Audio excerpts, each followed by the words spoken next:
ಇನ್ನು ಸಿಎಂ ಸಿದ್ದರಾಮಯ್ಯ ಈ ವಿಚಾರವಾಗಿ ಮಾತನಾಡಿದ್ದಾರೆ. ಪ್ರಧಾನಿ ಇಲ್ಲಿ ಪ್ರವಾಹ ಬಂದಾಗ ತಲೆ ಹಾಕಲಿಲ್ಲ, ಈ ಕಡೆ ಬರ ಇದ್ದಾಗಂತೂ ಈ ಕಡೆ ಅಡ್ರೆಸ್ ಇರಲಿಲ್ಲ ಅವ್ರದ್ದು ಈ ಕಡೆ. ಆದ್ರೆ ಈಗ ಮಾತ್ರ ಯಾವಾಗ ಎಲೆಕ್ಷನ್ ಬರುತ್ತೆ ಅವಾಗ ರೆಡಿ ಆಗಿರ್ತಾರೆ ರಾಜ್ಯದಲ್ಲಿ ಅಂತ ಸಿದ್ದರಾಮಯ್ಯ ಹೇಳಿದ್ದಾರೆ.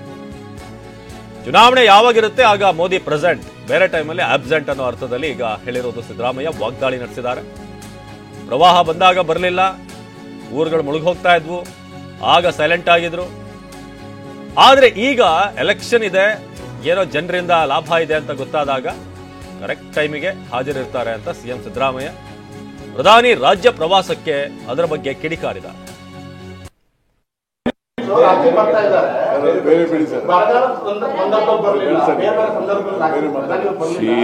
ಪ್ರವಾಹ ಬಂದಾಗ್ಲೂ ಬರಲಿಲ್ಲ, ಬರಗಾಲ ಬಂದಾಗ್ಲೂ ಬರಲಿಲ್ಲ, ಚುನಾವಣೆಗೆ ಬರ್ತಾ ಇದ್ದಾರೆ.